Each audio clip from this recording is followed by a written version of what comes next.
Being financially secure through even times of crisis may seem like a faraway ideal for some. Madison Martin brings us an overview of the economic challenges so many Americans and Kentuckians are facing. During the partial government shutdown last month, calls from federal workers rose as many missed 2 paychecks. Stop the shutdown now! Stop the shutdown now! Mortgage payments and bills needing to be paid off. Organizations and businesses offering to help as many panicked. So when Washington came to a deal and payments were finally sent out, it may seem like those worries could be put at rest. But in reality, the middle class are living paycheck to paycheck. They're spending every nickel that comes in. In Kentucky, a family of 4 would be defined as middle class if they made a gross income of roughly $46,000 to $137,000. In America, 52% are middle class. Experts say incomes have never been higher for the middle class, but that's not the full story. There is a specific part where we're falling behind, and that is it is wealth for the middle class. No matter what income bracket you fall into, last year it was reported that 4 out of 10 Americans wouldn't be able to cover an unexpected expense of just $400. Unexpected events are going to come up in life. Unexpectedly, it turns out. You can't plan for these, and the only way to be able to safely navigate through this is to save up during good times. Having an emergency fund is an increasingly declining habit. Until we learn to spend within our means, we won't have anything to create a savings account with. Adding on credit card debt, having to pay down student loan debt. U.S.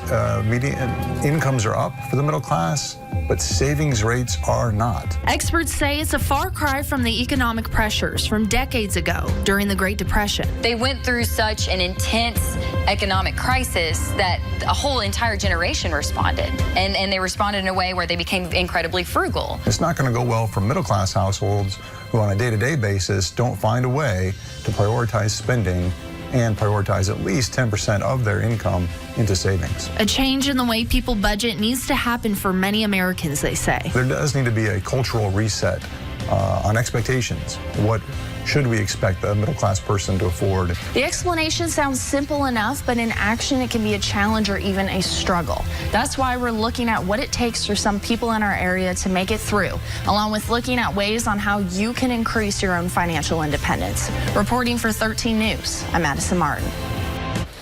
Over the course of a month, 13 News will be looking at different programs and services in South Central Kentucky available to help. Our Struggling to Survive series continues as we look into affordable housing for both low and middle income earners next Monday on 13 News at 6. We began our Struggling to Survive series last Monday when Madison Martin learned that Americans are making more money than ever before, but they're saving less. That's one of the reasons why so many people in the middle class can no longer afford to buy a home. But it's just one of the reasons. We used to have people that would, they get out of college, they get married, they start a family, and we'd have first-time home buyers' homes. We'd have that as an inventory. And these days, that's gone away. Realtor Steve Cherry says that's because the development cost, the builder cost, and the prices developers must pay for the land have gotten really expensive. Plus, folks are coming out of college with more student debt than ever before. But help is on the way. Cherry says there are 2 major projects being developed in Warren County right now to help provide affordable housing to first-time home buyers. They're going to be on smaller lots. They're 50-foot wide, about 150-foot deep, and those homes will be built smaller so that they are affordable. We're calling it affordable housing, and that is the really big thing that we need in this town right now.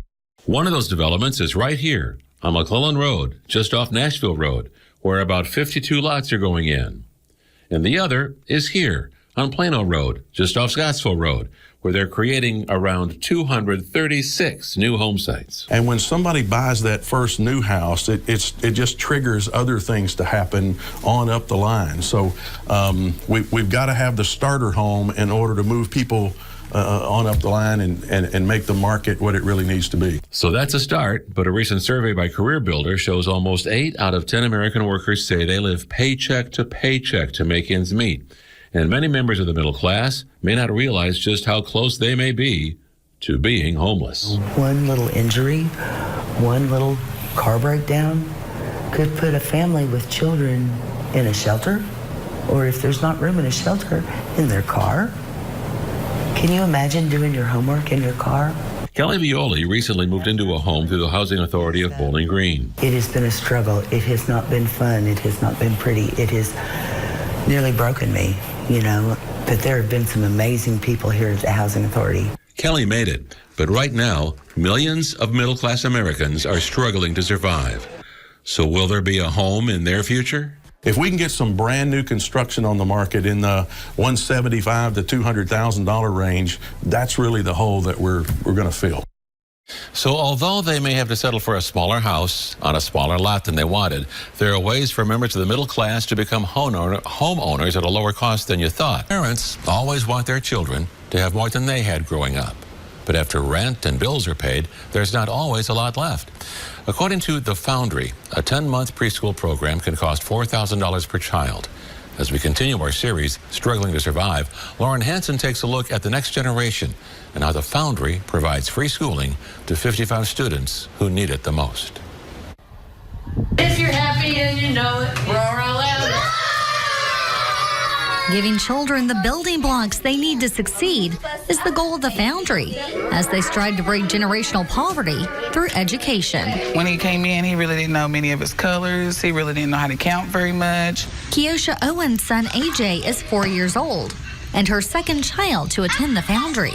Children that without any intervention and from a poverty-stricken home are automatically 18 months behind. So many come in so unprepared. Don't know how to hold a pencil, don't know how to hold a pair of scissors, don't know how to simply eat with a spoon. As of the 2015 to 2016 school year, only half of Kentucky kids tested kindergarten ready.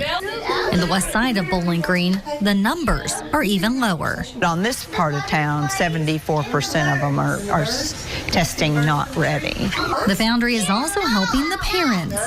They have to meet a number of requirements, including being employed for 20 hours a week or being in school part-time and attending 6 parenting involvement classes.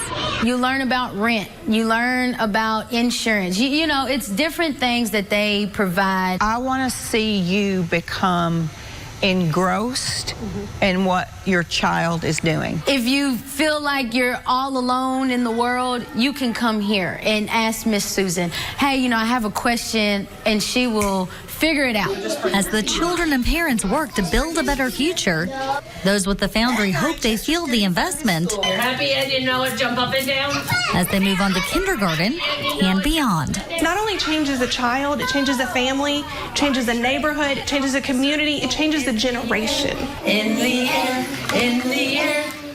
The Foundry is free to qualifying families. 72% of its funding comes from private donors. The other 28% comes from grants and subsidies.